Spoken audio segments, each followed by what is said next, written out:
এটি সাভারের অন্ধ সংস্থা মার্কেট। সেলাই মেশিনের চাকা ঘুরছে বিরামহীন। এখানে প্রায় শতাধিক দোকানে দিনরাত নতুন পোশাক তৈরিতে ব্যস্ত সময় পার করছেন কারিগররা। ঈদকে সামনে রেখে এসব দোকানে তৈরি হচ্ছে নতুন পোশাক। এবছর অনেক কামের ঠেলা চোখে মুখে কিছু দেখতেছি না। রমজান মাস সামনে, ঈদ, মাদ্রাসার ছাত্ররা, হুজুররা জুব্বা, পাঞ্জাবি, কাবলি বানাচ্ছে। চাপ সব মিলিয়ে অনেক চাপ বেশি। সব শ্রেণীর মানুষকে ঈদে নতুন পোশাকের আনন্দের নিশ্চয়তা দিতে এসব কারখানায় তৈরি হচ্ছে শার্ট, প্যান্ট, পাঞ্জাবি সহ নানা ধরনের পোশাক। শার্টের কাজে আমাকে বেশি, বুঝছেন, শার্টের কাজে বেশি করি আমরা তো মূলত পাঞ্জাবি, পায়জামা বা জুব্বার কাজ করি। আমাদের এখানে এগুলাই চলে আর কি। প্যান্টিং, শার্টিং, তারপর পাঞ্জাবি, কাবলি, জুব্বার, মোটামুটি সব সামগ্রী আছে আমাদের কাছে। ব্যবসায়ী নেতারা বলছেন সাভারের বিপণী বিতানগুলোতে বেশ জমে উঠেছে বেচাকেনা।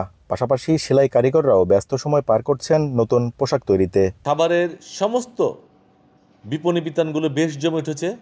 পাশাপাশি যারা দর্জি রয়েছেন তারাও বেশ অর্ডার পেয়েছেন।